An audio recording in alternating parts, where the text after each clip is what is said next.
Bonsoir Azat, bonsoir à tous. On se retrouve ce soir pour notre seconde partie de la tier list des dictateurs. Pas de Skiros ce soir. On a échangé, donc normalement il viendra faire la seconde partie de l'histoire d'Eugène, bien mercredi prochain. Alors avant toute chose, remerciements profonds et sincères à Asdrak pour son Prime et à Idargos pour son abonnement. Voilà, c'est le début de la richesse, le début de l'achat du Coupé Sport. Parfait, voilà, n'hésitez pas, abonnez-vous, faites-moi des dons, tout ça, je prends tout. Donc, en route pour la seconde partie de cette tier list sur les dictateurs. Un panachage parmi d'autres de ces derniers, dictature, régime autoritaire, voilà, faites pas chier, on va pas se retaper une introduction, celle de la première partie, je pense, était largement suffisante pour resituer le sujet, c'est-à-dire ce que j'avais fait, pourquoi, comment, les difficultés et compagnie. Alors, qu'est-ce qu'on peut retenir de la chose jusqu'à présent Eh bien déjà, je me ferai remarquer que nous n'avons en face de nous que des hommes. Donc, un régime dictatorial serait un régime dirigé par un homme. Par un homme très souvent élu, on l'a vu, pas toujours, hein, mais très souvent, donc un homme démocrate à la base, et si l'on veut une dictature vraiment pleine et entière, dans un pays pauvre et merdique, puisque dans un pays riche, vous êtes une monarchie absolue, vous êtes un autocrate populaire, ce que vous voulez, mais pas une dictature. On aurait donc un indice, un dictateur, grâce à cette tier list, maintenant on le sait, ce serait un homme élu démocratiquement dans un pays de merde. Voilà, alors ne me dites pas la France, hein. La France n'est pas un pays de merde, la France est un pays grandiose avec une population bigarrée dont une partie est issue, en effet, de dictature de pays de merde, ce qui va peut-être nous y faire ressembler au fil du temps. Alors on va continuer sur la même base, on va se promener géographiquement, un peu temporellement, on va voir des dictatures plus ou moins affirmées, des démocraties de façade, voilà, on va voir un petit peu tout ça. Et pour ceux qui voudraient un propos plus précis et qui cadrent un petit peu plus l'exercice, je renvoie à la première partie, donc ne vous étonnez pas de ne pas y trouver les favoris et les plus attendus des dictateurs de notre histoire.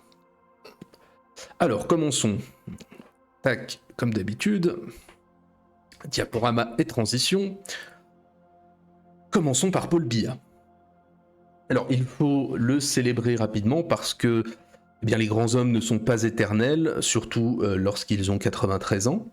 Alors, où sommes-nous déjà pour ceux qui ne savent pas lire les images, eh bien, enfin lire ce qu'il y a écrit sur l'image plutôt, eh bien, nous sommes au Cameroun qu'il dirige depuis 44 ans. Alors, démocratiquement élu, bien entendu. Alors, qui est-il ? Eh bien, notre homme est un pur produit de la République française. Il est né en 1933 dans le sud du Cameroun, en France, donc presque, c'est plus ou moins comme la banlieue parisienne aujourd'hui, mais avec la brousse en plus, et il va étudier au séminaire à Yaoundé, puis à Louis-le-Grand, la Sorbonne, puis l'IEP de Paris, c'est peut-être pas tout à fait comme la banlieue parisienne en fait, avant d'intégrer ce qui était l'Institut des hautes études d'outre-mer, vulgairement l'école coloniale, et il est diplômé en droit. Donc, Cameroun indépendant à partir de 1960, sous le premier président Ahidjo, et notre petit Paul fait une carrière de ministre à partir de 1968. Il est Premier ministre en 1975, il est fait successeur constitutionnel du président par une loi en 1979, et à l'étonnement général, le président Ahidjo, qui est musulman, démissionne en novembre 1982 au profit de Biya, qui est lui chrétien.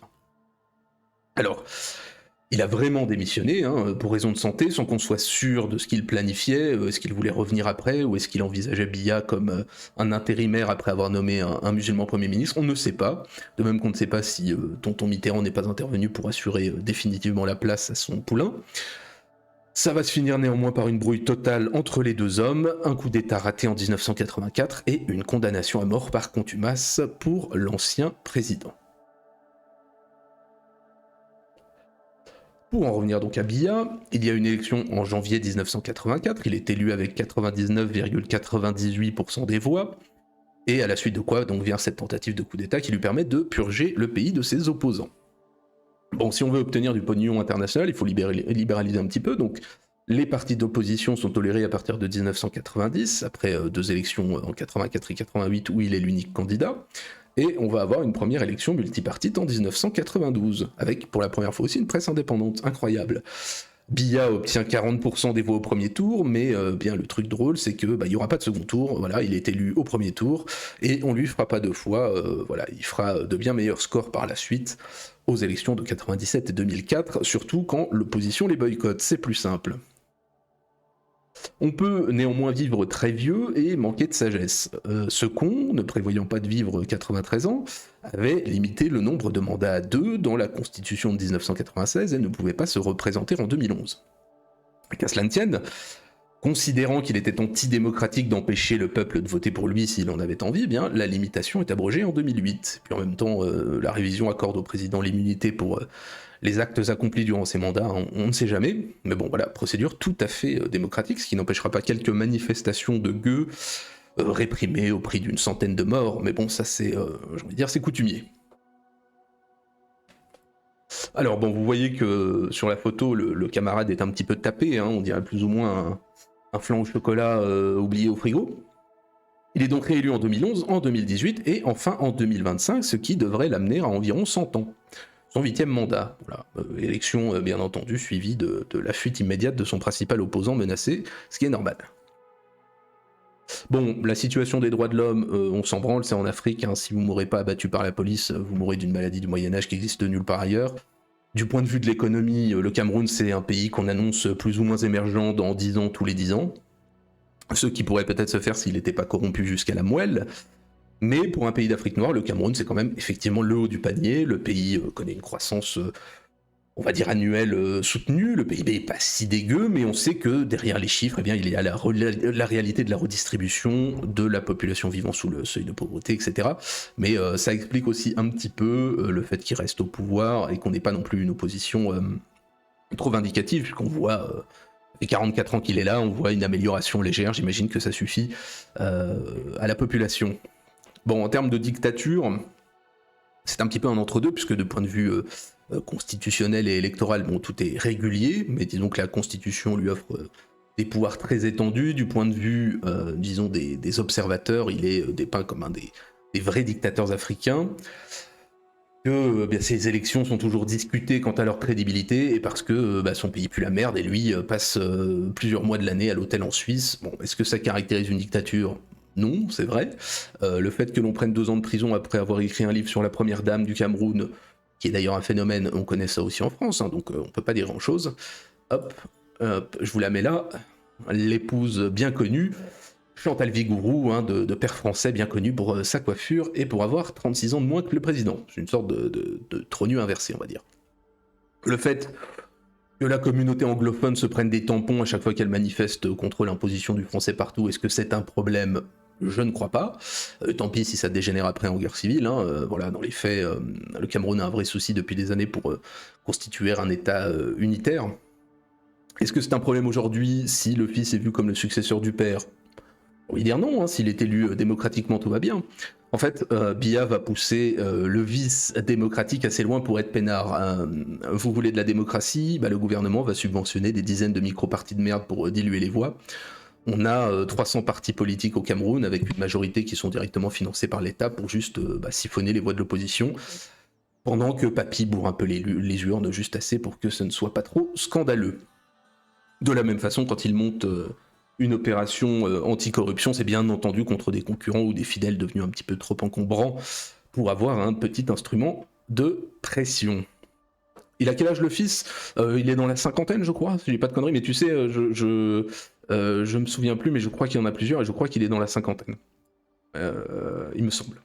Parce que il faut voir si c'est sa première ou sa seconde femme. Et comme sa seconde femme est beaucoup plus jeune, il les a eues assez tard. Alors...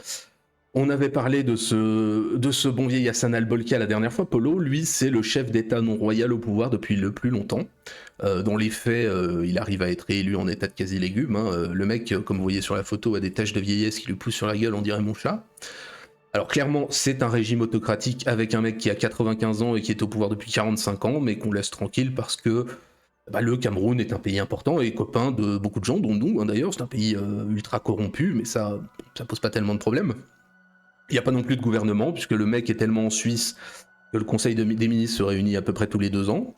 On n'a aucune info sur son patrimoine réel. Lui déclare gagner $200 par mois, mais on estime qu'il a claqué $200 millions en voyage privé sur ses 40 ans de présidence, donc bon, environ 5 millions par an. Ça me paraît difficile avec un budget de $200 par mois. Mais voilà, c'est juste, on va dire, le président éternel qui tire dans la foule de temps en temps, mais qui est surtout là pour être dans les cadres photos officiels. Franchement, à l'échelle africaine, c'est peanuts. Il y en a certains qui ont fait beaucoup mieux en beaucoup moins de temps. Hop, je vais enlever pays ultra corrompu, normal en Afrique. Oui, bon, après, effectivement, ça paraît couler de source. C'est ça. Non, pas par an. C'est au total sur les 40 ans de sa présidence. Donc 5 millions par an en voyage. C'est pas mal quand même. Je veux dire, ça fait à peu près 500 000, on va dire, pour simplifier. $500 000 par mois. C'est que dalle, $500 000 par mois. Bah oui, tranquille. Surtout au Cameroun. Y a rien du tout. Donc voilà, Biya, c'est un peu le vase sur la table de mamie. Il est là depuis toujours. Je vais dire, allez, avant-dernier pour la durée quand même. 44 ans, c'est pas mal. Et puis pour sa tête de vieux flan au chocolat oublié, donc on va quand même le mettre au second rang parce que il a tenu la distance, ce qui n'est pas donné à tout le monde. Allez, passons à la suite. Bah si c'est que dalle pour toi, Azat, n'hésite pas à faire filer ça en bits. Hein. Je prends 500 000, je le prends. Y a pas de souci. 500 000, ça me mettrait plutôt pas mal. Allez, Papadopoulos. Donc, Georgios Papadopoulos. Alors, parmi le trio grec de tête, il fallait bien en choisir un. Donc, j'ai choisi celui avec le nom le plus rigolo, accompagné de la tête la moins marrante. Et on vous annonce un petit peu le danseur de Sirtaki, et puis vous vous rendez compte qu'il va sans doute le danser à coups de marteau sur vos burnes. Alors, notre personnage est né en 1912, dans un petit village d'Achaïe, un milieu de classe moyenne. Il fait des études classiques, il sort de l'académie militaire en 1940, ce qui est la meilleure date pour le faire si on veut appliquer ce que l'on a appris, et donc il est sous-lieutenant d'artillerie face aux Italiens puis aux Allemands, pour le résultat que l'on sait. Enfin, en tout cas, face aux Allemands. Face aux Italiens, ce sera autre chose. Et t'as vu ça, il y a du soin dans la moustache, hein. Franchement, c'est un truc qu'on voit trop rarement. 500 000 bits, ça rapporterait 500 €. Je prends aussi, ouais, y a pas de souci. N'hésitez pas. Donc on n'a aucun consensus historique sur son parcours sous l'occupation allemande. Certains historiens indiquent qu'il a rejoint les bataillons de sécurité, donc la collaboration grecque, à Patras, d'autres qui travaillent simplement dans l'administration. Ce qui est sûr, c'est qu'avec d'autres officiers, il crée ce que l'on appelle l'IDEA à l'automne 44, qui est une organisation secrète nationaliste et militaire. Il est capitaine puis major pendant la guerre civile grecque, guerre civile que je traiterai peut-être un jour, qui est bien entendu absolument fondamentale pour la suite de l'histoire de ce pays, qui est aussi la conséquence des années précédentes et qui voit la défaite, comme vous le savez, de l'insurrection communiste. Mais très clairement, c'est un événement très important pour les 30 années suivantes. Il est ensuite un des principaux relais entre les services grecs et la CIA, c'est carrément un agent de la CIA en fait. Hein.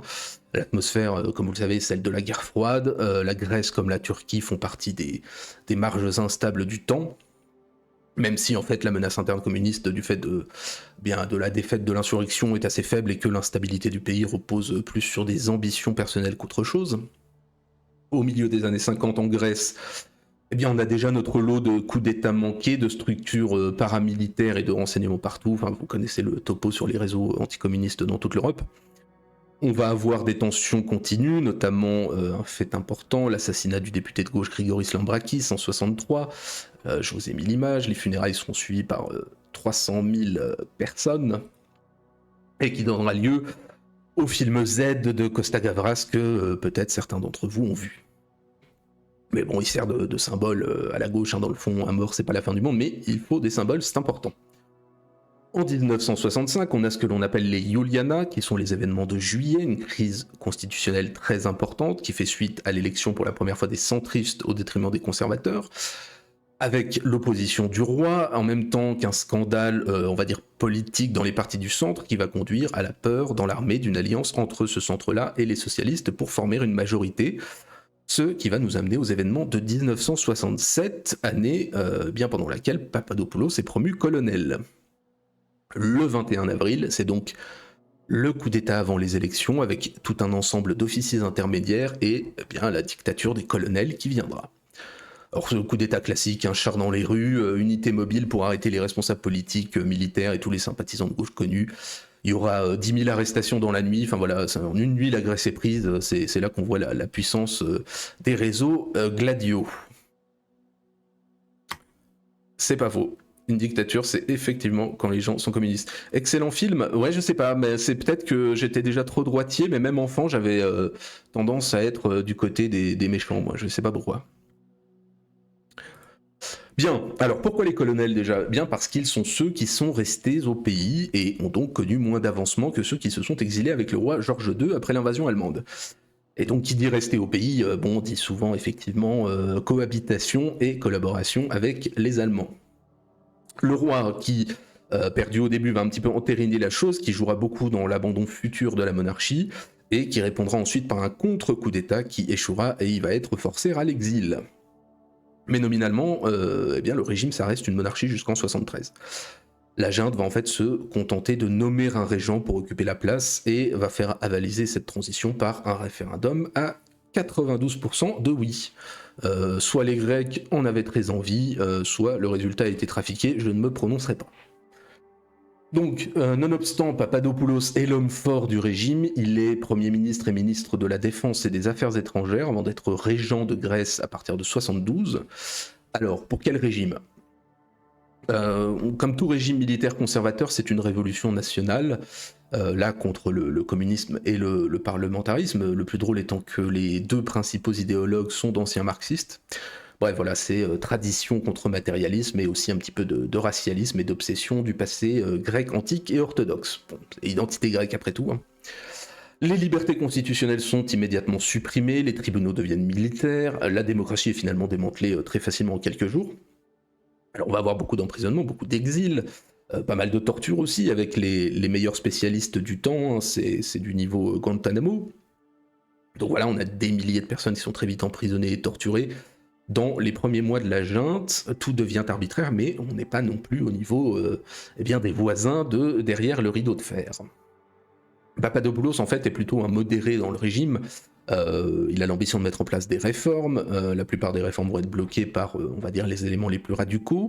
Du coup, il va tenter de démissionner en 70, ce qui lui sera refusé. Et à partir de 73, et d'un coup d'État qui est tenté par la marine royaliste, il va tenter eh bien, de démocratiser le régime.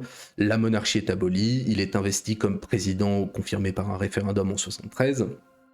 Ce qui, malheureusement pour lui, ne satisfait personne puisque eh bien, le régime se transforme plus ou moins en dictature présidentielle et donc les éléments, disons, républicains et gauchistes comme ceux de la junte, les plus radicaux, sont insatisfaits. Et donc sa dictature est renversée par l'armée en novembre 73, mais renversée par les radicaux. Radicaux qui se retrouvent malheureusement pour eux avec la guerre à Chypre, et c'est là où la junte va s'effondrer, et on a une démocratie parlementaire qui est rétablie en 1974. Stream de facho. Non, pas vraiment, mais c'est vrai que le film Z, je ne sais pas pourquoi, j'en ai un souvenir lointain, et en plus de ça, d'avoir eu envie que le mec meure, je sais pas. Je ne saurais pas te dire pourquoi. Je sais pas, j'avais l'impression que tous ces types essayaient juste de rétablir l'ordre dans le pays et qu'on avait un type qui s'y opposait. J'ai un vague souvenir de ça. Bon, après, j'ai vu une fois, et c'était au moins, ça devait être il y a 20 ou 25 ans, donc bon, les souvenirs sont très lointains. Donc, notre cher Papadopoulos est emprisonné à vie, il refusera toujours, à l'inverse de certains de ses comparses, de demander une amnistie, et il meurt en prison en 1999. Alors dans le fond, c'est un régime militaire assez classique, la répression politique est assez brutale, surtout au début, les libertés sont restreintes, mais ça reste quand même assez limité, la censure n'est pas spécialement tatillonne, d'un point de vue social, le pays n'est pas spécialement non plus bouleversé, en fait tout est un peu fait dans un espèce de vide généralisé disons, juridique. Ça se fait au gré des tolérances ponctuelles de la junte pour telle ou telle chose, dans la corruption totale, enfin voilà, c'est la Grèce, hein, j'ai envie de vous dire, mais il y a quand même une vraie croissance économique pendant cette période-là. Alors c'est difficile de qualifier le régime au global, c'est pas vraiment une dictature, c'est un régime autoritaire, dans des années où les expériences individuelles sont douloureuses lorsque l'on s'oppose à l'ordre public, hein, partout dans le monde, en France, en Grèce, n'importe où d'ailleurs, s'opposer à l'ordre public est quelque chose d'assez risqué, beaucoup plus qu'aujourd'hui. Alors il y a du sang sur les mains, j'ai pas parlé de tout non plus, mais ça reste quand même assez gentillet par rapport à d'autres. Hop, je remets là, transition. Et notre cher ami, j'ai envie de dire, on va le mettre à l'avant-dernier rang, c'est presque un philanthrope, mais quand même petit bonus, je ne vais pas le mettre tout à la fin parce que petit bonus, pour avoir tenté quelque chose en Europe, surtout dans les années 70, enfin fin des années 60 et début des années 70, où on est quand même sur la fin des régimes autoritaires, que ce soit le franquisme espagnol ou Salazar au Portugal. Donc effectivement, lui tente un truc nouveau, avec un peu de retard malheureusement. Pour lui, bien sûr. Voilà. Voilà pour notre ami grec. Qu'est-ce que l'on a après? Ah oui, après, on a Mariano Melgarejo. Parce que c'est difficile de parler du sujet sans parler de la Bolivie. Et quitte à parler de la Bolivie, bah autant parler du plus zinzin des Boliviens. Melgarejo, sosie, comme vous le voyez sur la photo, sosie avec une barbe d'Andrew Tate. Hein, il est, en tout cas sur la photo, il est au milieu, assis. Le capitaine du siècle, comme on l'appelle. Alors, notre homme est né en 1820, donc ça nous ramène assez loin, c'est sans doute un des plus anciens que l'on va voir, né dans un milieu modeste, c'est un enfant non reconnu. En même temps, il est né en 1820 en Bolivie, donc il y a de grandes chances que ce soit dans un milieu modeste. Enfin, Bolivie, qui est encore la vice-royauté du Pérou à l'époque, mais plus pour longtemps. Donc comme tout pauvre qui se respecte, et comme tout pauvre doit le faire, il s'engage dans l'armée comme simple soldat à 16 ans, il participe à toutes ces guerres et batailles qu'on connaît pas et dont on n'a pas grand-chose à foutre ici. Dans une Amérique du Sud de l'époque où on comprend rien de toute façon. Toujours est-il qu'il est sous-lieutenant à 21 ans en récompense de sa témérité physique indéniable. Et malgré son comportement quelque peu erratique et son abus de la boisson, eh bien, il obtient de fréquentes promotions par la flatterie, par la rébellion, par quelques actes de bravoure, et surtout par bien le soutien des différents renversements d'un président ou d'un autre. Et ce d'autant plus que sans instruction, il paraît beaucoup moins dangereux qu'il ne l'est. Et donc en 25 ans, notre bon ami passe de simple soldat à général de l'ensemble des forces armées boliviennes. En décembre 1864, il profite de la santé fragile du président de la Bolivie pour mener son propre coup d'État et il devient donc président à l'âge de 44 ans. Alors il fait face tout de suite à une rébellion qui est menée par un ancien président que Melgarejo va assassiner lui-même après avoir repris La Paz, le pays est en anarchie complète pendant un an, mais le présidente parvient quand même à l'emporter. Il peut maintenant gouverner seul, et mal, certes, et en même temps, regardez-moi cette trône de maniaque. Quand je vous dis qu'il ressemble à Andrew Tate, franchement, je trouve qu'il y a quelque chose. Salut Dargos. Donc, sa première décision, c'est d'abolir les droits des indigènes et de s'approprier leurs terres, un truc que même les Espagnols n'avaient pas fait. Il va signer des traités très défavorables avec le Chili et le Brésil sans que l'historiographie ne comprenne trop pourquoi. En 1868, il va promulguer sa propre constitution où il s'octroie le droit, je cite, de persécuter et tuer ses opposants. Et la cérémonie se terminera bien entendu par l'orgie habituelle. Vous voyez à ses yeux que c'est pas le genre d'homme à laisser seul avec une femme. C'est un alcoolique, un petit peu étrange, capable de demander à ses soldats de fusiller sa propre chemise accusée de trahison, et dont les mesures ne vont profiter qu'à l'élite minière, ce qui est une politique bien fermement libérale et capitaliste qui est assez rare dans le coin, surtout à cette époque-là. Ouais, c'est sûr. Lui, il a fait quelque chose contrairement à Andrew Tate, oui, ça c'est certain.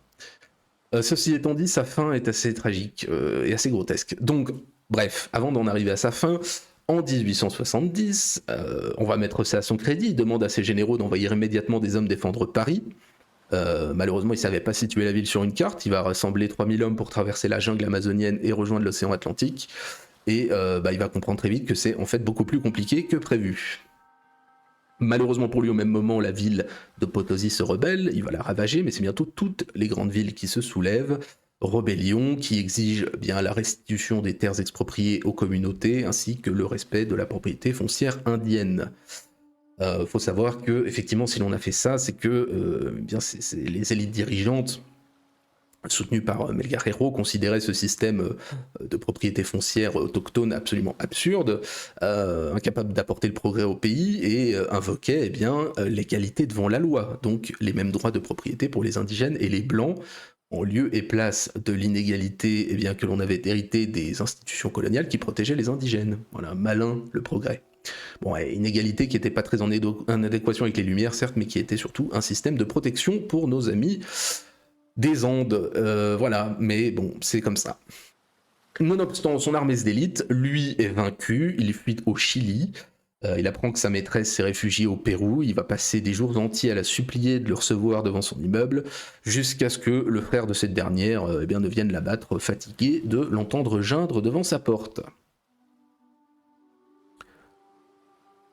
Qu'est-ce qu'il en avait à faire de Paris? Bonne question en fait. Il ne faut pas sous-estimer l'attrait de Paris et de la France, de sa culture, de sa civilisation, de son histoire au XIXe siècle, et en fait, il était profondément francophile. Donc quand quand la France a commencé à perdre la guerre contre nos amis prussiens et que Paris s'est retrouvé assiégé, eh bien, Melgarejo s'est senti le devoir d'aller la sauver avec 3000 hommes. Voilà. Mais il avait oublié effectivement qu'il y avait un océan à traverser. Bon, ça peut arriver, hein, j'ai envie de vous dire. Mais il ne faut pas sous-estimer la francophilie générale du monde, où on va dire de la moitié du 19e, voire même du début du 19e, jusque la Seconde Guerre mondiale, disons ça comme ça. On a inspiré beaucoup de pays et beaucoup de, on va dire, de constructions nationales, identitaires, se sont faites à partir de l'idéologie des Lumières, du romantisme et de certaines épopées qu'on a connues. C'est le cas pas mal dans les Balkans. Ouais, le monde entier veut toujours venir en France, c'est pas faux, effectivement, mais c'est plus pour les mêmes raisons. L'attrait, je pense, n'est plus le même. Bien, alors attendez, j'enlève l'image, hop, tac, toc, transition. Alors, comment le classer, ce président ? Finalement, on n'est resté que 6 ans au pouvoir, c'est un petit peu une étrangeté, c'est une dictature toute faite d'anecdotes grotesques que j'ai pas non plus citées en détail. Ça reste, à mon avis, un bon général Alcazar quand même, mais bravo à lui d'avoir été retenu dans un pays qui compte quand même 200 putschs avortés ou réussis en 200 ans d'existence. Quasiment tous ont été oubliés, mais lui garde une petite postérité. Est-ce que c'est pour de grands accomplissements ou parce qu'il était cinglé ? Bon bah ça c'est un autre débat, mais toujours est-il qu'on l'a retenu. Donc bravo à lui, mais ça restera quand même tout en bas. On va quand même pas le surévaluer. Passons à la suite. Changement d'ambiance. Hop là, voilà. Là, on se retrouve un petit peu dans la joie de vivre. Les tambours forcenés, la copulation frénétique et le sida. Voilà. Puisque c'est le dernier monarque absolu d'Afrique. Mswati III, les autres bien entendu sont absolus mais ne sont pas monarques, donc lui il peut rouler des mécaniques. Et tout ça en plus avec une bonne tête à faire des dégustations de fast-food sur YouTube, j'allais dire une bonne tête, plutôt un corps adéquat. Voilà, en même temps il s'en branle, c'est le chef, et puis tout le monde est gros hein, là-bas en Afrique du Sud, donc voilà, c'est qu'un parmi d'autres. C'est donc le roi des Swatini, ce qu'on appelait le Swaziland jusqu'en 2018, et malheureusement, bon, changer le nom n'a pas tellement changé le goût.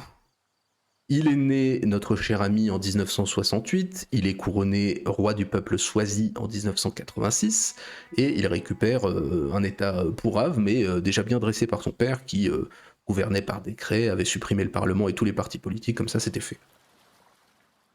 Lui, magnanime, va rétablir le parlement, mais bon, il nomme lui-même les membres, il nomme d'ailleurs à peu près tout le monde lui-même, hein, ce qui doit faire qu'il est très occupé, ce brave homme.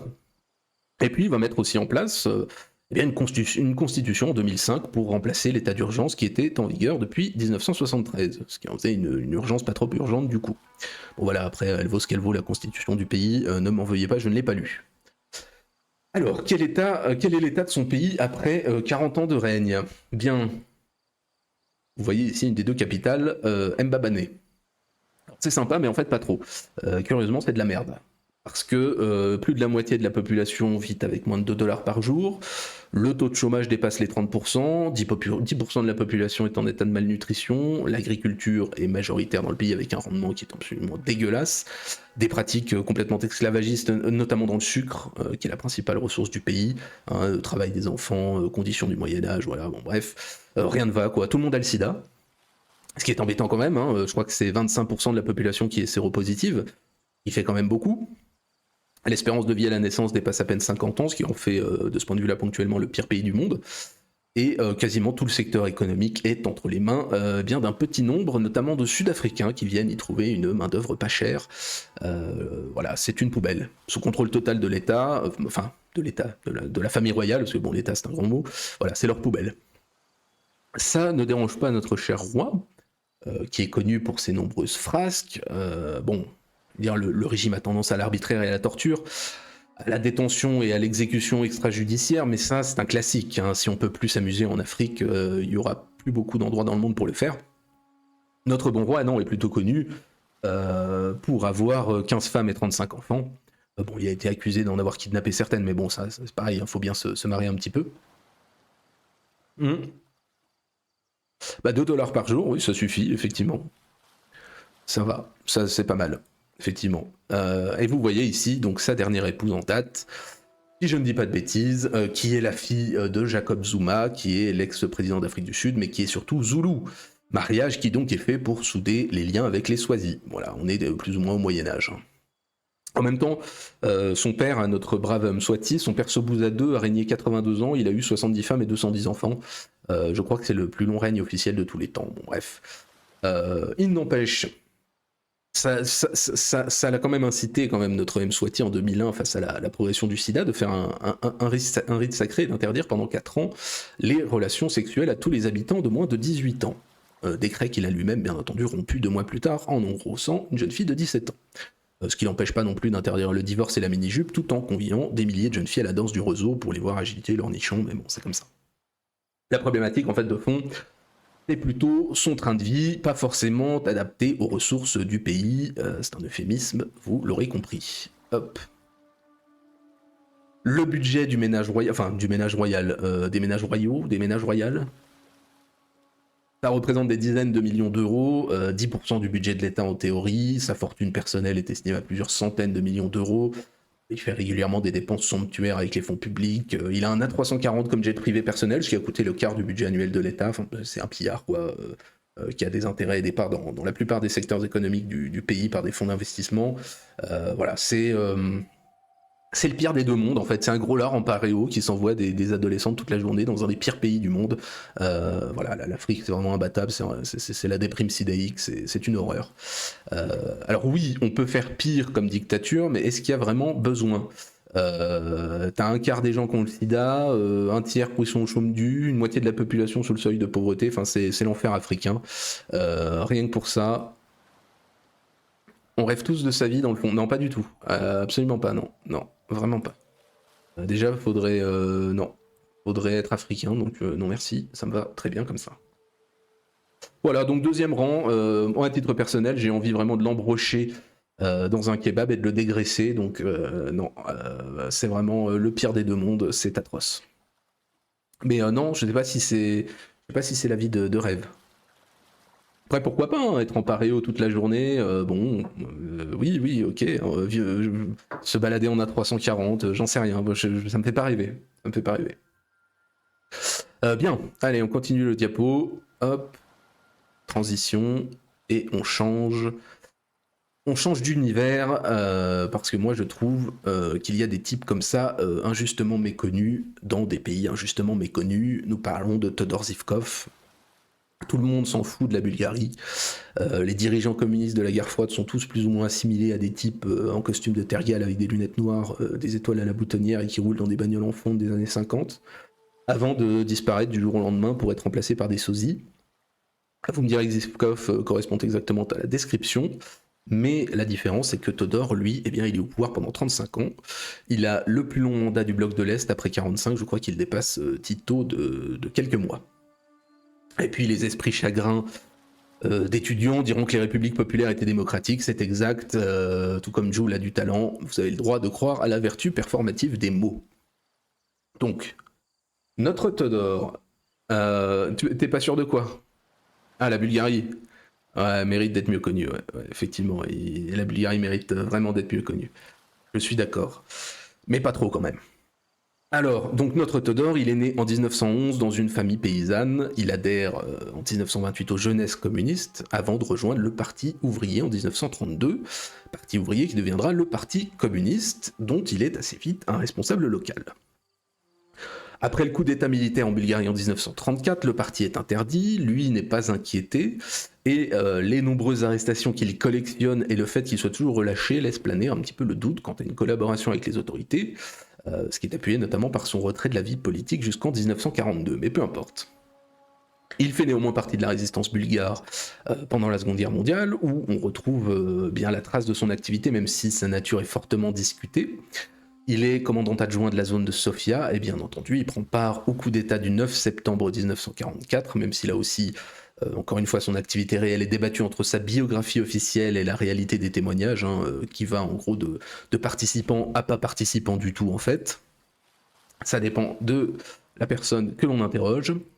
Bon, je refais pas la situation du pays, mais en gros, le pays se déclare neutre alors qu'il y a encore des troupes allemandes dessus. Du coup, on a un gouvernement de front populaire qui s'installe et une bascule dans le camp soviétique. Je simplifie largement, on s'en branle un peu. Donc, notre Todor a un parcours classique. Il est chef de la police de Sofia, donc la milice populaire, après le coup d'État. Il est donc responsable de la répression contre les éléments dits réactionnaires. Il est alors un bon staliniste qui réprime la résistance à la collectivisation en tant que secrétaire du comité central, au nom de la lutte des classes bien sûr, ce qui conduira à une guérilla de longue haleine en Bulgarie. Il continue sa petite carrière, il est premier secrétaire du comité municipal de Sofia à partir de 1948, donc en gros maire de Sofia, et il se fait une place de choix en participant à la campagne contre Traïko Kostov, qui est l'un des grands du parti, et qui sera purgé et pendu en 1949. À la mort de Staline, il est fait secrétaire général du Parti communiste bulgare et il s'adapte si bien qu'il fait condamner ses anciens camarades pour stalinisme et lui met en place la déstalinisation. Alors il faut savoir qu'il est, de tous les dirigeants du bloc de l'Est, sans doute le plus complètement et entièrement inféodé à l'URSS. C'est elle-même qui refusera l'adhésion de la Bulgarie par 2 fois et il participera de bon cœur à toutes les répressions du printemps de Prague et compagnie. Comme disait l'autre, le comique, eh bien, il retirera ses lunettes noires quand il aura fini de souder la Bulgarie à l'URSS. Voilà. Donc on a néanmoins, avec la déstalinisation, une libéralisation qui se fait, ce qui lui permet de nommer un grand nombre de nouveaux responsables et donc de renforcer son contrôle sur le parti, qui est entièrement sous sa coupe. On a un coup d'État qui est déjoué en 1965 dans la foulée de la disparition de Khrouchtchev, coup d'État des durs du parti, mais qui est complètement réprimé.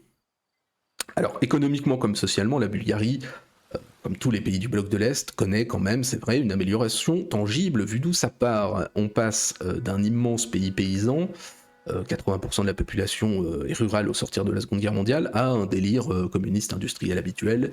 À partir des années 60, c'est un petit peu l'âge d'or de l'industrie bulgare. Elle envoie des satellites, pour ceux qui ne le sauraient pas, elle fait sa centrale nucléaire, elle fournit aussi une large partie de son électronique à l'URSS.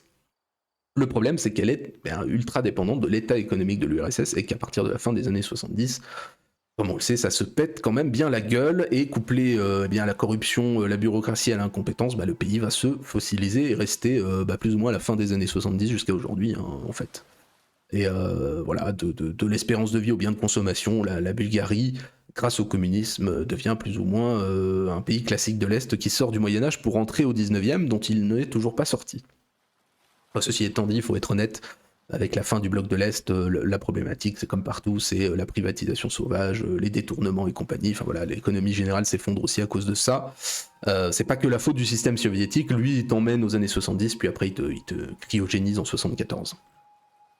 N'empêche que le régime est complètement attaché à l'URSS à tout point de vue, on va avoir quand même le retour au symbolique national, comme tout d'ailleurs les régimes de l'Est pour tenir, c'est sous son règne qu'on aura les 1300 ans de la Bulgarie, vous avez ici le palais national de la culture construit pour ça, 1300 ans pour l'anecdote qui sont pilotés par sa fille qui est ministre de la culture, qui est un petit peu une zinzin mystique et dont la disparition en 81 sera imputée par la rumeur à l'URSS. À partir des années 80, ne sachant plus trop quoi faire, notre bon Todor, face au vent qui s'annonce, avec la crise et le mécontentement populaire à détourner, on met encore plus l'accent là-dessus et on va se retrouver avec un important terrorisme contre la politique de bulgarisation des Turcs du pays. Épisode très court, mais qui fera quand même entre 800 et 2000 morts en à peine 3 mois. Ce qu'on appellera le processus de renaissance, qui est une politique de contrainte interdisant les non-turcs, les habits traditionnels, les mariages et les funérailles, et puis la célébration de toutes les principales fêtes musulmanes.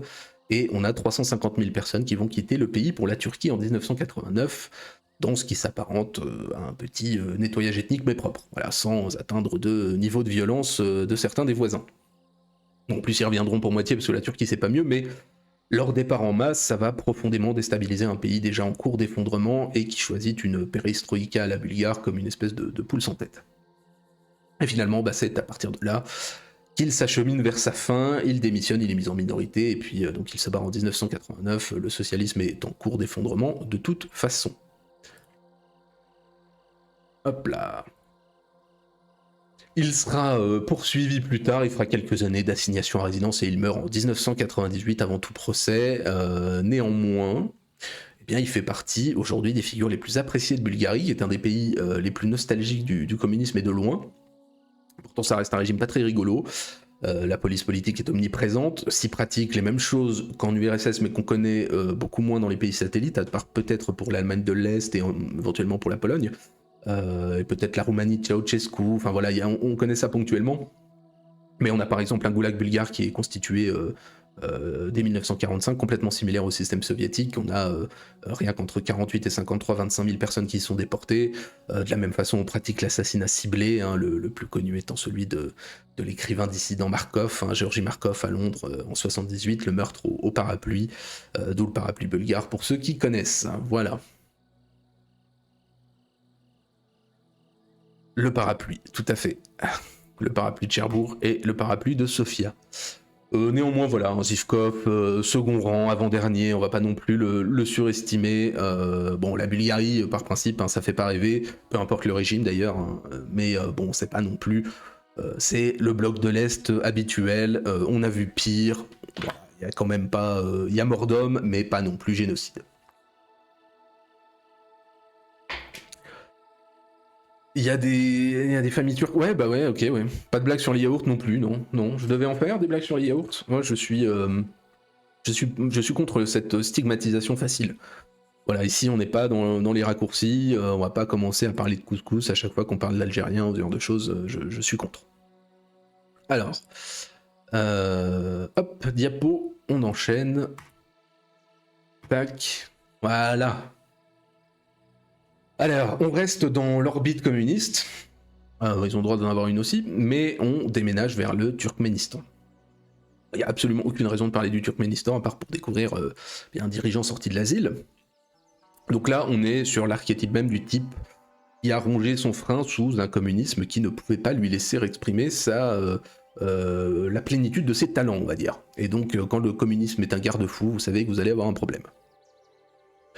Donc notre Sapar Murat est né en 1940 près d'Ashgabat, il fait quelques études, il est ingénieur électricien pour ceux qui voudraient le savoir, ça doit être passionnant, en 1967. Et donc il commence sa carrière politique assez tôt, il est premier secrétaire du comité municipal d'Ashgabat, donc maire de la ville, parce qu'il est un des rares Turkmènes diplômés, et il finit par être premier secrétaire du PC du Turkménistan en 85, puis président du Soviet suprême, bref voilà, vous comprenez, il est numéro uno dans le pays. Voyons l'agonie de la bête, eh bien l'indépendance du Turkménistan est proclamée en 1991, pays dont il est le premier président. Il est d'ailleurs le seul candidat à l'élection présidentielle en 92, et 2 ans après, son mandat est prolongé jusqu'en 2002 grâce à un oui massif de 99,9% des votants. Et puis finalement, eh bien en 1999, le Parlement dont il a personnellement choisi tous les membres le proclame président à vie, comme ça c'est fait. Il est donc chef de l'État de 1990 ou 91, indépendance, à sa mort en 2006. Enfin, chef de l'État, il est Turkmenbashi, chef des Turkmènes depuis 1994, puisque c'est le titre qu'il s'est auto-décerné. Alors, par où commencer ? Par où est-ce que j'ai commencé ? Ah, oui, forcément...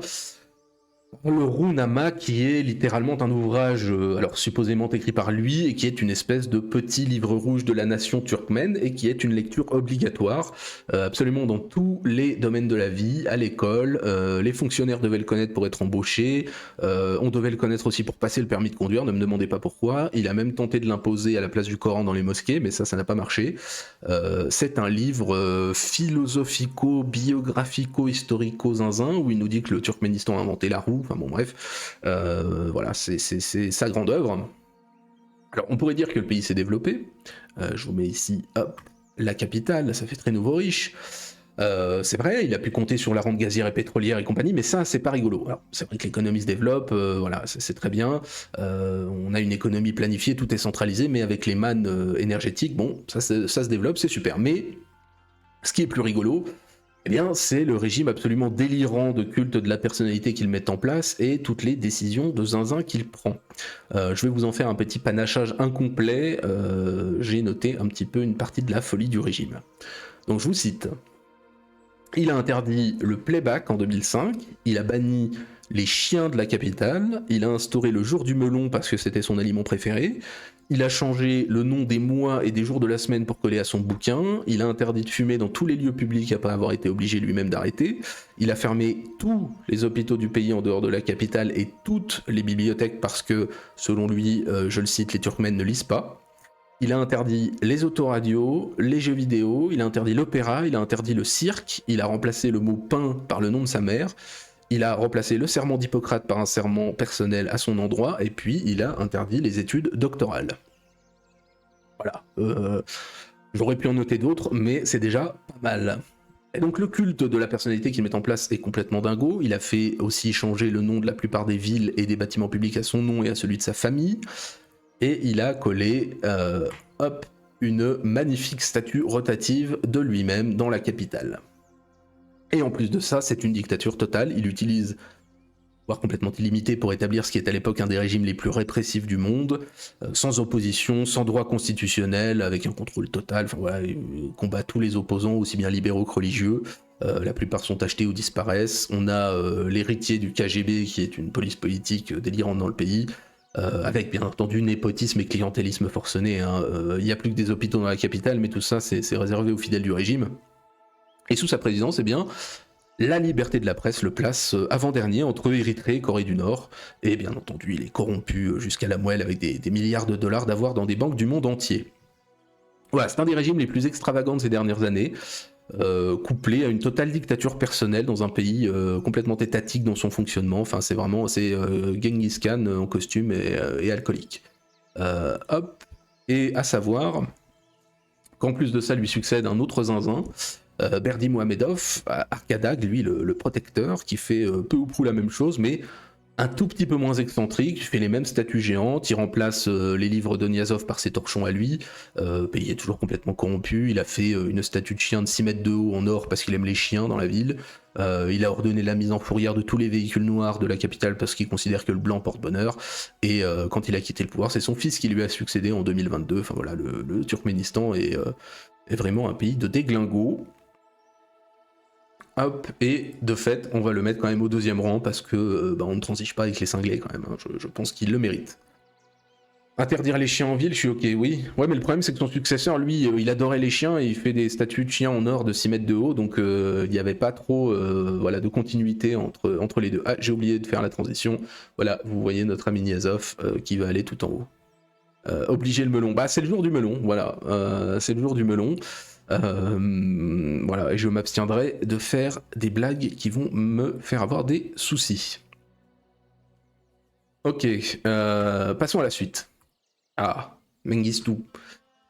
Alors, retour au marxisme, encore une fois, mais pas n'importe quel marxisme, celui d'Afrique, et puis pas n'importe quelle Afrique, celle de l'Est, bien là où on conjugue pauvreté, guerre et famine avec des physiques de marathoniens et donc une certaine endurance. Donc, Mengistu et Mariam, notre homme est né en 1937 en Éthiopie. Est-ce que l'on a besoin de dire que dans une famille pauvre, quand on parle de l'Éthiopie en 1937, je ne crois pas. Alors, sa biographie est assez largement inconnue, mais on va partir avec ce que l'on a. La chance qu'il a, c'est que son père, ancien esclave, je rappelle encore une fois que l'esclavage n'est aboli que par les Blancs, parce que nous on a inventé le capitalisme à la place, sinon il existe encore partout. Et donc son père est dans l'armée, il est garde du corps chez un gouverneur local, donc le fils est très vite familiarisé avec le milieu et lui-même s'engage comme militaire, peut-être avec l'appui d'un oncle ministre, mais bon tout ça est très nébuleux, peu importe.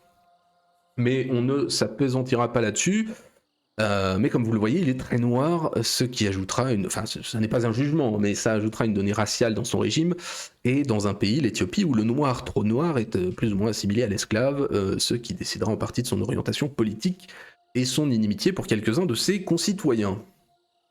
Il est repéré par le général Amanandom, qui sera le premier chef d'État post-impérial en Éthiopie, qui devient son mentor et dont il suit la carrière. Au cours des années 60, il va faire plusieurs missions aux États-Unis, ce qui d'ailleurs, là aussi, va l'engager à la fois dans la cause noire et largement dans le marxisme par réaction. Et ce sont dans ces mêmes années que monte la contestation contre l'empereur, après des épisodes de famine, de répression politique, de soulèvement paysan dans un état qui est encore féodal, où l'empereur, l'église et une poignée d'aristocrates possèdent les 3/4 des terres du pays. Personne n'est satisfait, les élites économiques sont frustrées par la situation de stagnation, les éléments réformateurs sont frustrés de la sclérose administrative et législative, et on a l'émergence d'une fraction radicale réclamant notamment l'éternelle réforme agraire. Et donc dans tout ça, l'armée, elle est à la fois le pilier du régime, mais aussi la voie de carrière d'un certain nombre d'éléments progressistes, on va dire, et elle finit simplement par attendre son heure, qui va finir par arriver, puisqu'en 1974, Haïlé Sélassié est renversé par une révolution, et le pouvoir passe à un comité d'officiers, qui prendra le nom de Derg, et qui adopte le marxisme-léninisme comme idéologie officielle l'année suivante. Plus une géographie immonde, oui tout à fait, ce qui n'aide pas. Et vous voyez tous ces gens très contents sous le portrait de Marx. Voilà, c'est très beau. Donc la rumeur dira que c'est Mengistu qui a étouffé lui-même l'empereur avec un oreiller, d'où son ascension rapide au sein du Derg. Moi je ne sais pas, il a nié la chose. En tout cas, ce qui est certain, c'est que on a des dizaines d'exécutions au moment de la prise de pouvoir dans lesquelles il joue un rôle important, et à cette époque, il n'est pas encore le chef. Il ne le devient qu'à la mort de Tafari Benti en 1977, assassiné sur son ordre, et on dit aussi qu'il l'assassina lui-même à la mitrailleuse, mais je n'étais pas là. On se retrouve dès son accession au pouvoir avec une guerre civile entre le Derg et le Parti révolutionnaire populaire éthiopien, ce qui n'est rien de plus qu'un conflit entre deux visions du socialisme certes, mais surtout un conflit entre ce qui est le parti du peuple Amhara et celui qui est bien celui du peuple Oromo. On dirait des noms de gâteaux. Et donc ce qui va donner lieu à une période de 18 mois que l'on appelle la Terreur rouge, qui va faire des centaines de milliers de morts. Alors génocide ou lutte des classes, question de point de vue, mais très clairement c'est le Staline noir comme on l'appelle, qui fait la traque aux ennemis de classe et qui transforme son pays en politburo. Malgré tout ça, le pouvoir du Derg n'est pas plus affirmé, puisqu'on a une guerre qui continue avec l'Érythrée, une guerre d'indépendance, une guerre de 30 ans qui a été commencée en 1961. Et en même temps, en juillet 77, se déclenche la guerre de l'Ogaden avec la Somalie d'un autre dictateur zinzin, Siad Barre, et dans une guerre de 8 mois, et contre toute attente, l'Éthiopie remporte la lutte grâce à une aide massive de l'URSS et à l'arrivée de 12 000 soldats et pilotes cubains. Peut-être qu'on reparlera un jour de cette guerre, on verra bien. Vous savez, c'est ce... D'ailleurs j'ai mis l'image, vous savez, c'est ce genre de guerre des années 70 où les photos paraissent datées de 1940, et le matériel aussi d'ailleurs. Mais il n'empêche qu'à la fin des années 70, l'armée éthiopienne, c'est la principale force militaire d'Afrique subsaharienne, pour ce que ça veut dire, et malheureusement doit toujours lutter contre le séparatisme érythréen dans une guerre qui fait là aussi des dizaines, voire des centaines de milliers de morts. Alors le problème, la géopolitique c'est bien, mais le problème interne, c'est que le marxisme-léninisme, qui est certes très en vogue, comme vous le savez, parmi les révolutionnaires du tiers-monde, c'est pas si facile à appliquer pour passer d'une économie féodale à une économie planifiée. Certes, tout est nationalisé dans le pays, des terres aux entreprises, certes on planifie tout, mais avec les guerres, les sécheresses et le bordel de la bureaucratisation, ça aboutit directement à des famines dans tout le pays qui vont faire déjà 1 demi-million de morts. Au début ça fonctionne, mais simplement, une fois que les terres ont été redistribuées, une fois que la révolution, une fois que la réforme agraire a été faite, les paysans vont se comporter en paysans et vont stocker absolument toutes les denrées pour eux, ce qui fait qu'on va encore tout modifier. On va déplacer 10 millions de paysans, ce qui va complètement détruire l'agriculture. Enfin, voilà, vous voyez l'idée, comme d'habitude, entre théorie socialiste et pratique, entre dogmatisme et réalité. Le seul résultat positif du régime, c'est avant tout social, notamment l'alphabétisation, mais malheureusement, les mots, ça se mange pas. Donc le pays devient une république populaire dont il est dictateur absolu. On va avoir encore par-dessus des catastrophes naturelles, la famine entre 83 et 85 qui fait encore 1 million de morts, du fait... notamment de la politique de terre brûlée qui est appliquée contre toutes les rébellions, surtout des résistances du monde paysan contre ces transformations sociétales, couplées à la déstabilisation qu'on a vue profonde de l'agriculture. Le problème terminal, ou les problèmes terminaux, sont de deux ordres. C'est que de une, le pays prend d'immenses branlées contre les indépendantistes érythréens, et quand je dis immense, c'est immense. On a 15 000 hommes perdus à Alphabet en 88, 25 000 à Chiré l'année suivante, et surtout, de deux, plus emmerdant, le bloc de l'Est, qui est son soutien international et militaire, mais comme vous le savez, va s'effondrer. Et ça, c'est embêtant. Parce que s'il parvient en 1989 à écraser un coup d'État l'année suivante, la situation se tend et il décide la mobilisation générale pour une nouvelle guerre civile qui s'annonce avec son éternel rival du Front démocratique révolutionnaire du peuple éthiopien. Mais cette fois, il perd la partie et il va choisir l'exil au Zimbabwe, le pays de Mugabe, un autre type sympa.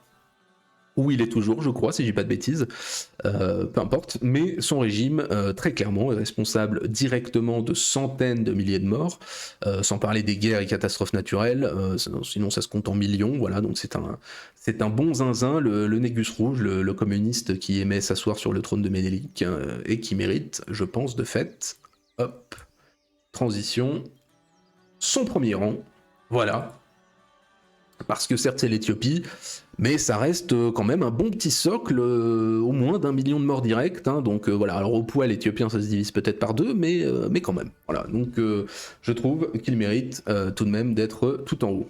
Alors marxisme plus Afrique, c'est effectivement un résultat garanti, hein, c'est le meilleur des deux mondes, c'est l'Érythrée et effectivement l'Éthiopie, c'est vraiment les régimes du plaisir. Bah, c'est-à-dire qu'appliquer des solutions de merde dans des pays de merde, ouais, c'est délicat, quoi. Pour toute sympathique par ailleurs que soit la théorie marxiste, hein, contre laquelle j'ai rien, mais simplement son application est un petit peu délicate. Bien. Voilà, là on est mieux, ça sent, comme vous voyez, les décorations à la poitrine, la moiteur tropicale, les lunettes fumées, les casinos, les putes latines et les cigares. Nous sommes avec les Somoza au Nicaragua. Ras le cul des Africains avec des mouches sur la gueule, on passe à autre chose. Donc la dynastie politique du Nicaragua, je savais pas forcément lequel choisir pour une magnifique dynastie qui règne peu ou prou de 37 à 79, au travers de trois zinzins. C'est comme les Duvalier, au début je voulais en faire qu'un, et puis on se rend compte que on peut pas séparer de père en fils. Donc commençons par le premier, Anastasio Somoza Garcia. Donc lui est né en 1896 dans une riche famille de planteurs, il est issu de la plus haute aristocratie du pays, il se marie de la même façon avec une femme elle aussi issue des plus grandes familles de colons espagnols, il fait ses études aux États-Unis, ce qui fait qu'il parle anglais et va pouvoir compter sur le soutien américain. Pourquoi c'est important? Parce que le Nicaragua du temps, c'est déjà le bordel. Le président est l'oncle de sa femme, donc lui va se retrouver ministre des Affaires étrangères, chef de la garde nationale, donc voilà, il manœuvre dans la politique nationale du temps, mais c'est important parce que c'est l'époque de la révolution de Sandino et de l'occupation américaine qui occupe le pays de 1912 à 1933, hein, les Banana Wars dont on avait déjà parlé. Et qui soutiennent notamment les conservateurs contre les Indiens et autres métis de la Sierra et paysans sans terre, voilà. Donc Sandino d'ailleurs que notre ami Somoza fera assassiner en 1934 dans un traquenard après l'évacuation américaine. Ah, qu'est-ce qu'on voyage, hein, t'as vu ça, d'un continent à l'autre, hein. Moi je suis l'agence Thomas Cook, hein, et pour pas un rond, donc voilà, on se promène. Bon, le Nicaragua du temps, c'est au mieux un pays pour les philatélistes, tout le monde s'en branle. Notre bon Somoza Ier du nom va conduire un coup d'État, il est élu président en 1937, avant de faire modifier la Constitution pour concentrer l'ensemble des pouvoirs entre ses petites mains boudinées. Il est reçu à Washington en 1939, c'est le bon copain d'Amérique centrale, c'est d'ailleurs le premier pays d'Amérique latine à déclarer la guerre à l'Axe, et en 1944, après avoir profité de la chose pour confisquer les propriétés de la riche communauté allemande du pays à son profit, il est le plus grand propriétaire terrien du Nicaragua, riche de 51 ranchs d'élevage et 46 plantations de café. En plus de ça, il se proclame directeur du rail, comme ça, il peut faire transporter gratuitement ses marchandises. C'est le premier employeur du pays, ce qui lui permet aussi d'empêcher tous ses opposants de nuire, puis par la même occasion, puisque il dispose de sacrés leviers, c'est le premier patron en même temps, sans compter les concessions étrangères et autres pots de vin qui touchent surtout. À la fin de la décennie 40, c'est un des dirigeants les plus riches du monde, et la famille Somoza est présente littéralement partout dans l'État. Le tiers du pays lui appartient, il a tout, voilà. Il n'empêche que le pays se développe un petit peu, se modernise, il y a pas mal de travaux publics, voilà, mais ça reste une kleptocratie pure et parfaite, appuyée par les États-Unis. Mais après 45, il est obligé de libéraliser un petit peu le régime, sous pression américaine, mais le mec qu'il appuie à l'élection manifestant un petit peu trop d'indépendance, il le renverse. Il fait élire l'oncle de sa femme, puis son propre oncle, et quand les États-Unis vont refuser de reconnaître l'oncle en question, il se dit que du coup il s'en branle, et il redevient président en 1950. Il fait modifier la constitution pour être à nouveau réélu, mais malheureusement pour lui, il est assassiné en 1956 au cours d'un bal par un poète, voilà pour la petite histoire. Et donc lui succède son fils aîné, Louis, que vous voyez là. Alors, le régime reste complètement autocratique, mais c'est un début de période de prospérité, on va dire, relative pour le pays, très relative certes, malgré le bordel durant son mandat, puisqu'on aura une rébellion de l'armée de l'air en 57, une révolte de l'armée de terre en 60, il n'empêche qu'on a quelques avancées sociétales, mais le fils meurt en 1967 d'une crise cardiaque à seulement 44 ans. Comme vous le voyez, il était assez bien portant, ce qui a sans doute pu jouer dans la chose. Donc fini pour le gentil de la famille, enfin le gentil. Pas tout à fait gentil, hein. Il va promettre des élections libres qui auront lieu en 59 et il aura absolument la totalité des voix puisqu'il avait ordonné de tuer quiconque voterait contre lui. Et c'est sous son régime que commence la très connue rébellion des sandinistes, les héritiers de Sandino, et ça va largement ruiner le pays. Lui succède un second frère, Anastasio lui aussi. Si son père, bien gras, était surnommé Tajo le chaudron ou la poubelle, hein, ceux qui parlent espagnol me corrigeront, et bien lui est surnommé Tajito le petit chaudron, la petite poubelle. Bon voilà, c'est une famille méso-américaine normale avec double menton, c'est naturel. Donc lui aussi fait sa scolarité aux États-Unis, à un point d'ailleurs où il parlait mieux l'anglais que l'espagnol. Il est chef de la garde nationale et il est donc élu en 1967, et après son frère, et lui, c'est le retour à l'ancienne, et le retour au régime qui rigole pas. Donc il règne de 67 à 72, il se retire pendant 2 ans parce que la loi nicaraguayenne interdit 2 mandats consécutifs, comme quoi il respecte la loi, tout en restant bien sûr chef de la garde nationale, avant de revenir au pouvoir de 74 à 79. Son régime est assez formidable. Pour la petite anecdote, il détient par exemple une entreprise de plasma sanguin et chaque jour, il pompe le sang, littéralement, de 1000 Nicaraguayens pour le vendre aux États-Unis et en Europe, ce qui est assez rigolo. Sans compter qu'en 72, à la fin de sa première présidence, on va avoir un immense séisme à Managua, qui est la capitale du pays. Que je vous mets là, hop, l'état de la ville après, qui va faire des milliers de morts, qui va détruire la ville, et quasiment toute l'aide envoyée va être détournée, bien sûr, par le régime, 500 millions de dollars détournés par la famille. Le clan Somoza est une mafia, sans parler de la fonction publique à son service, elle a 22 000 salariés directs dans tout le pays, un pays qui a 3 millions d'habitants. Ça va, comme on l'a dit, des terres, en passant par la compagnie aérienne nationale, jusqu'au monopole même des importations de Mercedes, bon voilà, c'est pour vous dire. Le problème du régime, la raison aussi du soutien des États-Unis, eh bien c'est le sandinisme, la rébellion marxiste depuis 63 et pour laquelle le soutien de la population explose après le tremblement de terre.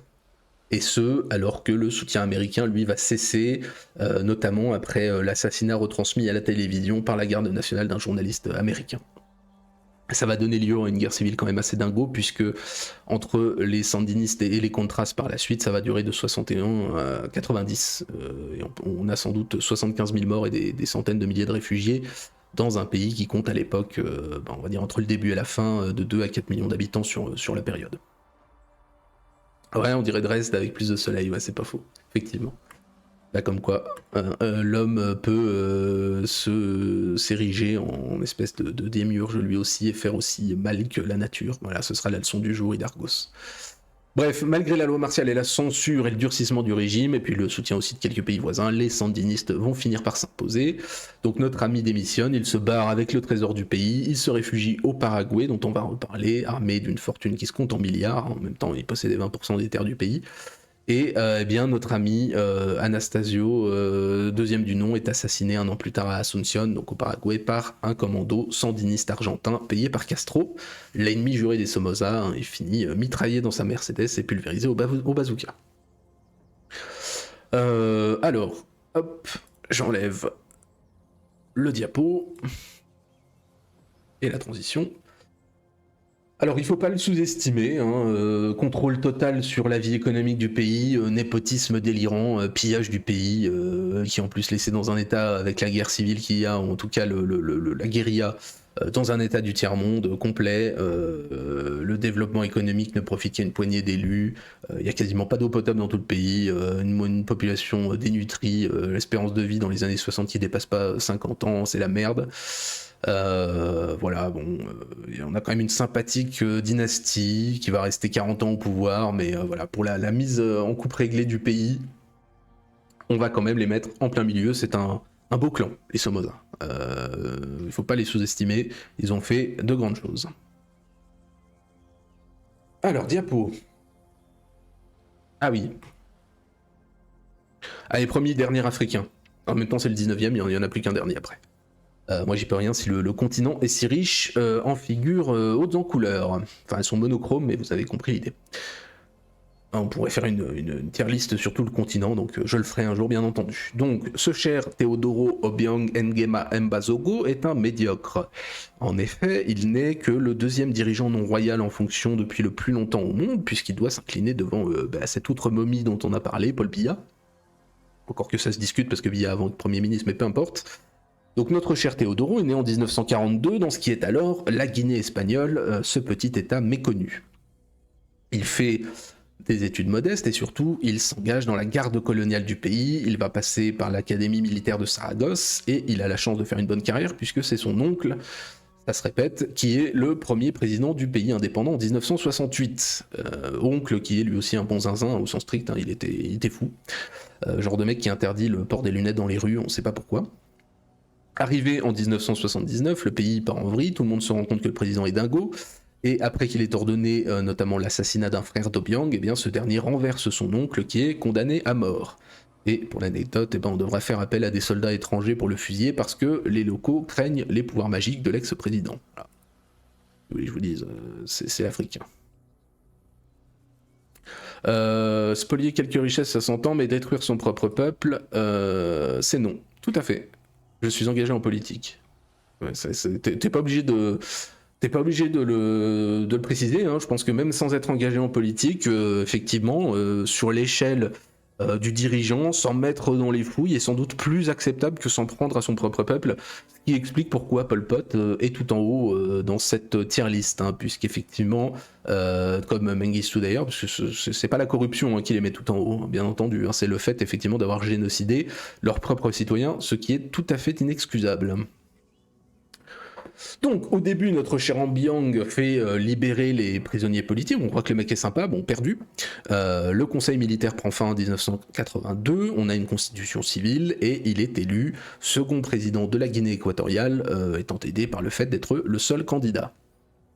Il est réélu en 89 à nouveau comme seul candidat, puis après l'autorisation théorique des autres partis, il est réélu en 96, en 2002, en 2009, en 2016 et en 2022, alors toujours avec plus de 97% des voix, j'ai vérifié, un triomphe, hein, il est adoré semble-t-il. Tellement adoré que parfois il fait plus de 100% dans certains bureaux de vote, mais ça, c'est un détail. Dans les faits, voilà, c'est un régime étatique à parti unique et sans opposition. La chance qu'il a, lui, parce que son peuple, pas trop, eh bien la chance qu'il a, c'est le pétrole. On va découvrir d'importants gisements à partir de 95, une production assez modeste mais quand même réelle, production qui va pas mal changer l'opinion des pays développés sur ce pays de merde et le rendre beaucoup plus sympathique. Et les revenus pétroliers vont changer la donne économique du pays. D'un point de vue, on va dire macro, on se retrouve avec un des plus hauts taux d'alphabétisation, un des plus hauts revenus par habitant de toute l'Afrique. Les mauvaises langues diront que c'est pas trop dur. Vous voyez sur ce magnifique graphique, hein, bon, il date de 2019, mais bon, vous voyez quand même les chiffres. Hein, Guinée équatoriale, le troisième, c'est magnifique. Bon, dans les faits, les 3/4 de la population vivent sous le seuil de pauvreté, c'est la famille Obiang qui s'en fout plein les fouilles. La fortune du seul président est estimée à 600 millions de dollars. Encore une fois, on est sur un pays de nimbus, hein. Le pays a 1 500 000 habitants, le PIB total équivaut plus ou moins à celui du Laos, donc bon, c'est pas Byzance non plus à se partager. La quasi-totalité des recettes pétrolières étaient tournées par des financements de projets et autres infrastructures des boîtes familiales avec un fils Obiang qui ferait passer les fils Fabius pour des mecs sains. Et ce, en plus de ça, alors qu'on estime que la manne pétrolière devrait pas durer plus de 20 ans encore, donc autant vous dire que c'est le rush pour s'en foutre plein les fouilles.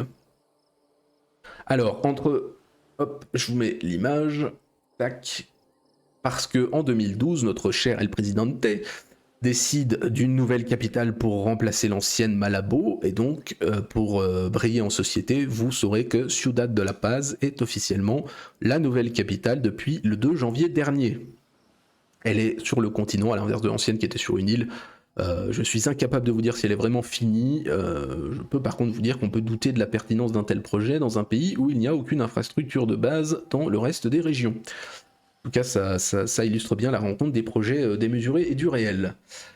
Donc bref, autocratie et kleptocratie, j'ai envie de vous dire les deux mamelles de la Guinée équatoriale, c'est quasiment un état criminel. Le pays est une plaque tournante du trafic de drogue dans lequel, bien sûr, la famille prend une bonne part. Il a des résidences partout dans le monde, dont en France. Il y a une dizaine d'années, il y a encore des articles sur Internet, la justice française avait saisi un hôtel particulier, avenue Foch, estimé à 100 millions d'euros. C'est une oligarchie de clans. Le fils est ministre de l'Environnement tout en possédant bien sûr les entreprises forestières du pays. Donc voilà, il transfère tous les produits de coupe de bois sur son compte personnel. Bon, voilà, on peut respecter le fait que c'est un des pays les plus riches d'Afrique avec un PIB par habitant dans des standards quasiment chinois et que les 3/4 de la population vit avec moins de $2 par jour, avec un niveau de pauvreté digne du Tchad et une espérance de vie de moins de 50 ans. Voilà. Alors bien entendu, on pondérera en disant qu'il faut bénéficier de complicité pour la corruption. Et vu qu'il a du pétrole, la plupart des pays, et notamment nos amis américains, ferment les yeux. Il est largement arrosé par les compagnies pétrolières américaines. Après, on dit qu'il est cannibale et polygame. Bon, j'ai envie de vous dire, c'est l'Afrique, après tout, on peut lui passer ça. Ah oui, je vous avais mis en photo. Oui, ah, putain, tu t'es fait la même réflexion que moi, Azat. C'est incroyable. Hein. J'ai presque hésité à dire qu'il manquait que 2 ailes pour faire effectivement le palais idéal de Berlin en 42. Ouais, je me suis dit exactement la même chose que toi. Comme quoi, c'est sans doute pas bon ni pour toi ni pour moi. Hop, j'avais mis... Ah, regardez-moi le fils. Il est pas beau? Donc voilà, le pays atteint des records de népotisme. Je vais pas développer plus que ça, mais vous prenez l'ensemble de la famille, c'est complètement fou. Vous voyez là le fils, futur héritier, c'est encore pire, c'est une caricature, mais avec la Bugatti. Voilà, il n'y a aucun pays dans le monde qui a un tel écart entre le PIB par habitant et l'IDH, hein, aucune caste politique qui agit à ce point contre les intérêts de son propre peuple. Et comme tu l'as dit, on en revient à ça. Donc hop, je fais la transition, tac. Et donc ce sera deuxième rang, puisque comme j'ai dit, et comme tu l'as souligné, agir vraiment à ce point contre les intérêts de son propre peuple, c'est criminel. Donc notre cher Obiang va rejoindre le deuxième rang. Et on va en finir. Et je me suis dit, quitte à en finir, autant finir avec le dernier des caudillos, avec son blaze qui mêle pizzaiolo napolitain et torture dans les caves de Berlin. Hop, bien sûr, Alfredo Stroessner avec sa tête de vieux vautour qu'on croirait sorti de sa coquille. Ouais, il était très vieux là, hein, donc voilà, c'est pas juste qu'il a mis sa tête dans le four, c'est qu'effectivement il était très vieux. Donc notre homme est né en 1912 en province, alors il est le fils d'un comptable bavarois, on s'en serait douté.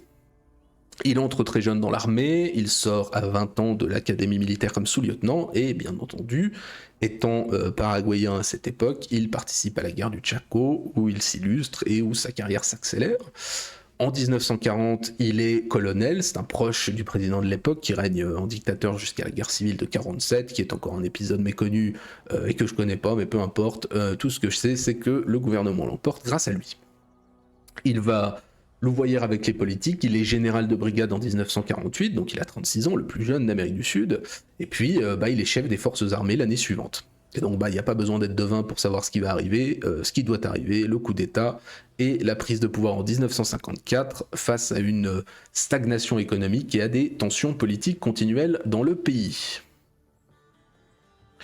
Après tout, entre la fin de la guerre du Chaco et 1954, ce n'est que le 9e coup d'État en 20 ans au Paraguay.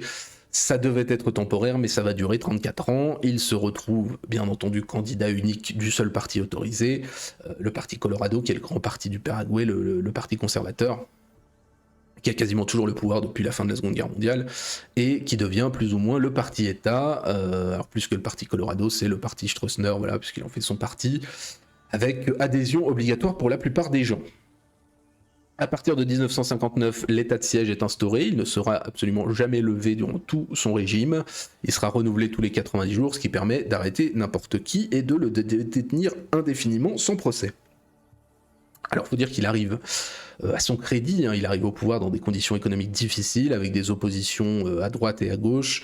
On a un début de guérilla en 1958, mais qui ne prendra pas parce que la paysannerie est largement conservatrice. Ceci étant, à partir de 63, une fois qu'il a vraiment le soutien américain et purgé son propre parti, le Parti libéral, qui est le parti d'opposition traditionnel, va être autorisé, il est contrôlé, mais voilà, on a quand même un journal et un parti d'opposition quand même, donc bravo à lui. Ce qui ne l'empêchera pas d'être réélu cette fois avec plus de 80% des voix. Peut-être qu'il était juste très populaire, en tout cas la seule opposition réelle à partir des années 70, c'est l'Église catholique, comme dans beaucoup d'endroits d'Amérique du Sud. En 1977, il va faire modifier la constitution qu'il avait lui-même fait adopter pour devenir légalement président à vie, et le Paraguay se transforme en état policier et en narco-état avec des copains partout. Et même si le pays connaît une certaine stabilité, une progression économique et accessoirement une libéralisation, une normalisation des échanges avec les pays voisins, c'est surtout l'économie souterraine qui connaît l'explosion. On va avoir 8 millions d'hectares, ce qui sont le tiers des terres agricoles du pays, qui sont distribués aux proches du pouvoir. Sa propre fortune à lui est estimée à 4 milliards de dollars à la fin des années 80. Donc autant vous dire que ça marche bien.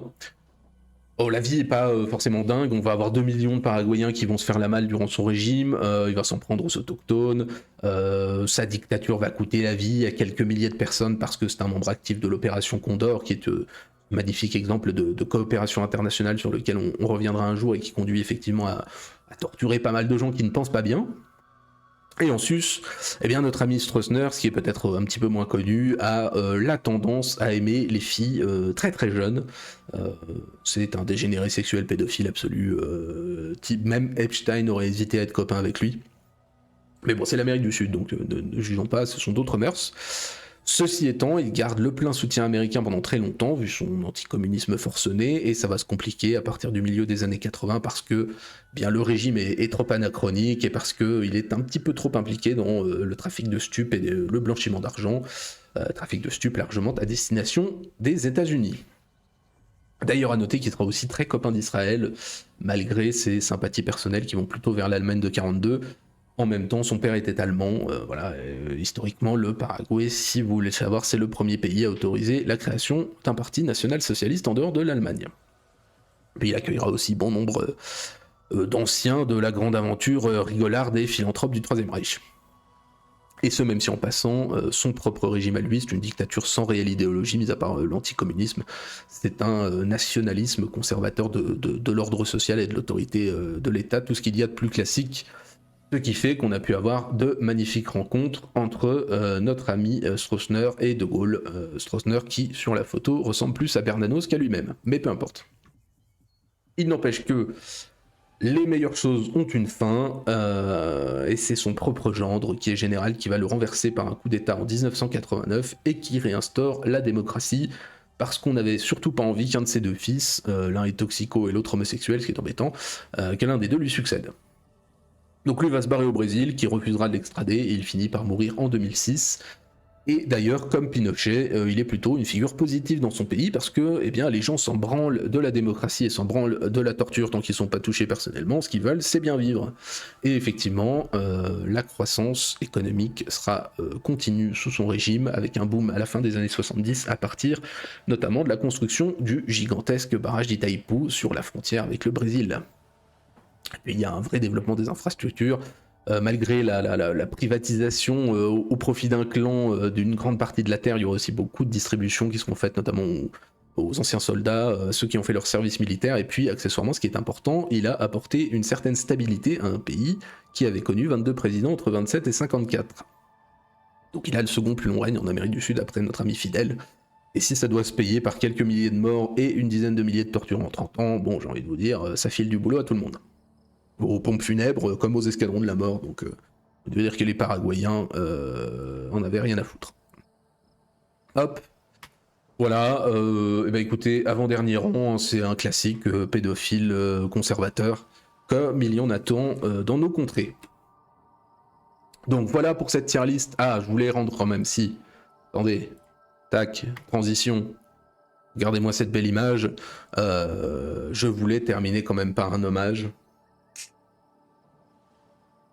Un hommage à toutes les dictatures sans visage, à toutes les dictatures à qui je n'ai pas pu faire une place ici, à tous les dictateurs oubliés, à la dictature du prolétariat qu'on attend toujours, à la dictature des écrans qui nous mange le cerveau, le vôtre comme le mien, à la dictature démocratique qui nous convie tous les 5 ans, à sa grand-messe, à la dictature de la mode qui nous condamne à nous transformer tous les 6 mois et à acheter des choses dont on vient d'apprendre qu'elles étaient nécessaires, à la dictature des lobbies de toutes sortes, hein, dont le nez dépasse de la porte, et bien sûr à la dictature des femmes, hein, sur nos instincts primaires strauss-kahniens.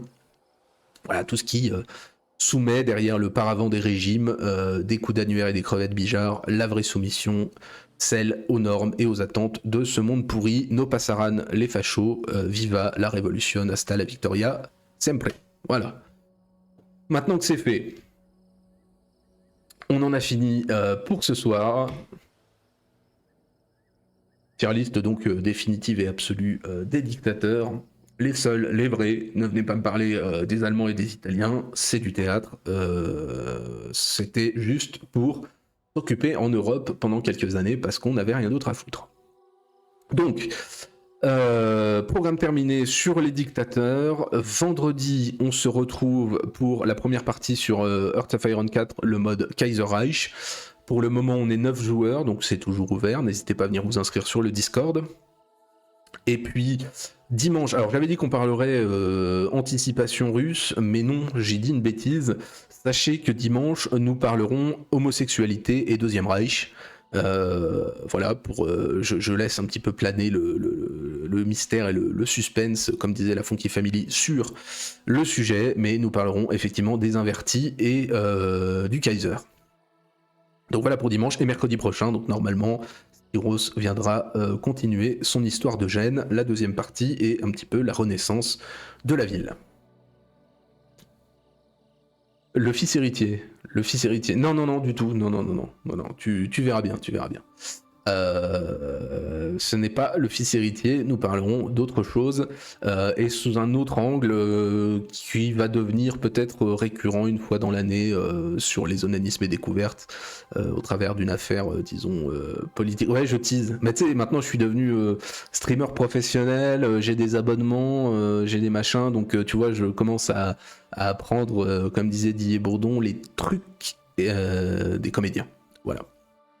Bon, sur ce, bonne soirée à tous. On se retrouve vendredi. Passez une bonne suite de semaine. Bonne nuit à tous. À bientôt. Ciao, ciao.